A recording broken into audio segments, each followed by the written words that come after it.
Hello everyone, it's Jin'taan here, and welcome to a brand new thing TM. One of the perks that you get for being a member of my Patreon is that you will be able to vote in a poll that goes out every month, determining one of the videos that I make. And if you put in $5 or more a month, you can even suggest your own topic for that poll. Now these videos, like pretty much everything else that I make, will always be available for free. But, it does give people an option to help decide the direction in which the content goes. So if you're interested in that, feel free to check out the Patreon below. And today we're going to be taking a look at a top 5 list, covering the top 5 most overpowered doctrines in modern EVE's history. Unfortunately, I am going to have to launch into a couple of clarifications here, or else people will get up my ass in the comments about it. So first of all, the time frame that we're looking at, and we're going to be looking at from about 2010 onwards, and that's mostly because that's the time that I was really playing in nullsec and in fleet PvP.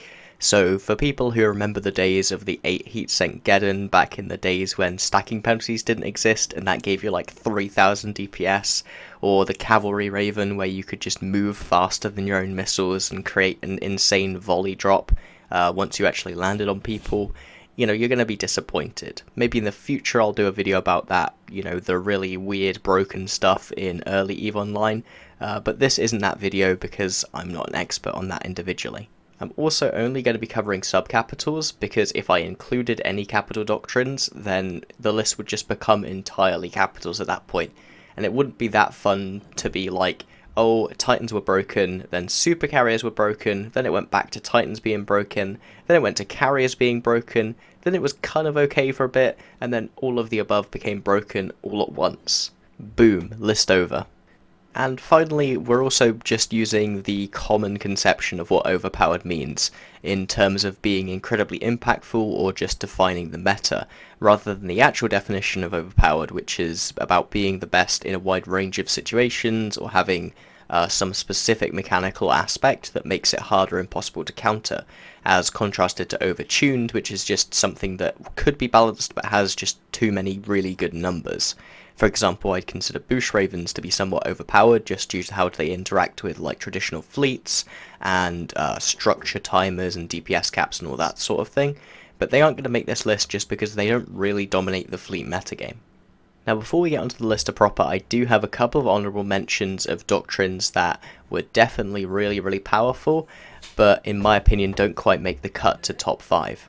The first of these is the Armored Macarials of about 2016 to 2018. I didn't include those because they mostly thrived as a result of other changes in the ecosystem like void bombs, and they did have some counters when you were outside of that specific environment. Then you have the present day Munins, and these do seem really strong, but they aren't quite as oppressive as some of the other doctrines on this list, as things can potentially beat them. It's just that Munins work really well right now, and they have the advantage of being super easy to disengage with, which makes them one of the better doctrines to bring out in large numbers, because you're not going to lose the entire fleet even if you get deep dicked. And then finally, the 100-end healer fleets just about escape this list, and that's because they both take a decent amount of skill to pilot and FC properly, and they also just don't really scale up that well. A 30-man healer fleet is a lot more scary than, say, a 150-man healer fleet if you're fighting at even numbers. So they just aren't quite as oppressive. Okay, so starting us off and taking the 5th spot on the list is the 2017 to 2018 Claw fleets, also known as Fozzie Claws. And the root of this doctrine can be traced back to 2016 with World War B, when the Imperium attempted to use a doctrine known as Sword Fleet in order to help win their Entosis War, in order to keep control of the North. And this was the first time that anyone had tried to, on a large scale, weaponize the fact that interceptors were incredibly difficult to catch if you fit them to warp in sub 2 seconds. This is because it takes a minimum of 1 tick or 1 second to lock a target, and then another tick or 1 second to actually activate a module on a target. And given that they're also immune to non-targeted interdiction, i.e. bubbles, that means that you can't actually point them in order to stop them from warping off. What the Imperium hoped to do was to combine this with ECM bursts in order to make sure that you could warp in a fleet of interceptors safely onto an Entosiser, break its lock, and then warp away, effectively rendering it impossible to complete an Intosis cycle, as this forces the person to completely reset what they're doing, which can be 5 or 2 minutes depending on the link being used. Ultimately, this approach proved unsuccessful, but people saw the idea and carried it on to its logical conclusion, and in 2017 to 2018 we saw the rise of people doing the same thing but with artillery claws that also could instantly lock. This meant that if you had enough claws, you could warp the fleet in at range of the Intosicer, or fire a volley of artillery at it and kill it, and then warp off, with it pretty much being impossible to catch you unless your opponents were using the same kind of ships against you with even more sensor boosters so that they could potentially catch you. But they weren't just used for Intosis warfare, they quickly got picked up as great roaming ships because you could always engage what you could kill and run away from anything you couldn't, and even had an impact on the larger fleet meta, because if you got 150 to 200 of these things, you could one-shot pretty much any sub-capital. So you could warp this fleet in at range, shoot their FC, kill their FC, and then warp off safely, and do it again to the secondary FC or any anchors you wanted to kill, and generally make a fleet's life hell if they hadn't brought along specific countermeasures to this doctrine. This doctrine fell out of favour for a number of reasons, chief among them being the fact that the claw was nerfed so that it no longer had interdiction nullification.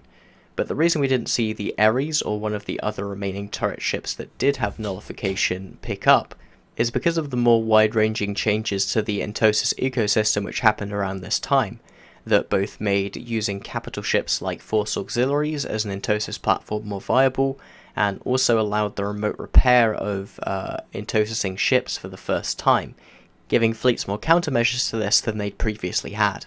The fourth ship on this list is one of the ones which is the longest lived, and the only one which in my opinion is currently still a little bit imbalanced, and that's the Feroxes, which have been pretty powerful from 2015 all the way up to now. Now they've never really come to dominate the meta in the way a lot of these other ships have, but what they have been is basically the bar that every other ship needs to meet for it to be competitive. And the Ferox is just a classic example of an overtuned ship. When it was released, it had everything. It had the best range, it had the best tank, it had really good capacitor stability, it had decent speed, it had decent agility, it had a relatively decent sig radius. It just had everything going for it. It even had, at the time, the resistance bonus, which was just the cherry on top of being an ultra tanky ship. It had something in the range of 100,000 EHP unboosted, and that just made it super hard to kill, and it could project to 100 kilometers. It was great in every possible way. And on top of that, it was just super easy to fly as well. You only had 4 buttons you needed to push, and 2 of those were invulns that you'd leave on at all times. The other one was the MWD and your guns, and you would press those exactly when your FC told you to, and you didn't have to worry about anything else. It was also a relatively easy doctrine to FC because you had so much range with the double range bonuses that it had that nothing was ever going to be able to really kite you, and you had so much DPS and such a high rate of fire that you were always going to take a couple of ships down, even if you did end up losing your entire fleet. Plus they were just cheap enough that if you fed a whole fleet of them, no one really actually cared. And I think a great sign of how overpowered they are is some of the fights that I've been able to get with Provi with them, where even though they know that I'm probably going to be bringing Feroxes every single time, they won't fight me in battlecruisers because there's no battlecruiser that isn't a Ferox that can really compete with it. What they have to do is they have to bring Munins or something else so that they can ensure that they're going to have a victory that's relatively bloodless. And as we talked about in the honourable mentions, Munins are very strong right now as well. In that kind of same vein, at number 3, we have the answer to your question, and it's yes, you can bring your Drake. Because number 3 belongs to the HML Drake Doctrines of about 2009, 2010-ish through to 2013. And these took part in what was considered the traditional balance triangle of EVE Online at the time, which is a bit of a meme, but basically the thinking was that Baddens would always beat Drakes, Drakes would always beat AHACs, and AHACs would always beat a Baddens, and that slowly proved to just not be right, because once you scaled it up, if you brought enough Drakes, pretty much anything that you fought died. and they were cheap enough that if you traded 2 to 1 or 3 to 1, you wouldn't really mind a great deal. Something that was really highlighted, I think, by the early clashes between the HBC and the Southern Coalition in the war that would end up becoming Delve 2012, wherein Loki fleets were able to absolutely massacre Drake fleets, but because they were able to kill, 10 or 20 back, they'd be losing the ISK war and they'd have to spend a ton of time retraining their skills, whereas Drake fleets would be ready to go the next day. One of the most interesting things about the Drake looking back on it, however, is just how relative the power levels are in EVE Online. As when we look at it now, something that only does 300 DPS at 80 kilometers doesn't sound very dangerous. That's something you can find in a lot of modern doctrines. But this was back in the days prior to the medium long-range weaponry balance, which meant that HMLs were pretty much the only thing that could do damage out to that range on a battlecruiser-sized platform. And the fact that heavy missiles could apply relatively well to cruisers, even cruisers with lower signatures like logistics, without any major need for application support, meant that they were immensely capable of taking down the support of an enemy doctrine, leading the Drake fleet to be able to get an advantage from that. And unfortunately, every other heavy missile user had to pay the price for the Drake's dominance, with that application being horrifically nerfed after the Drake was deemed to be too powerful for too long, which is something that we can still feel in the game even 6 years later, as it now takes multiple webs and paints in order to apply heavy missile damage to any meaningful amount to a logistics cruiser. Now, the runner-up for most overpowered doctrine is something that I'm sure all of you will have expected to see on the list, and that's Ishtars. Now, these things have seen a quiet resurgence, but they're definitely not as powerful as they used to be.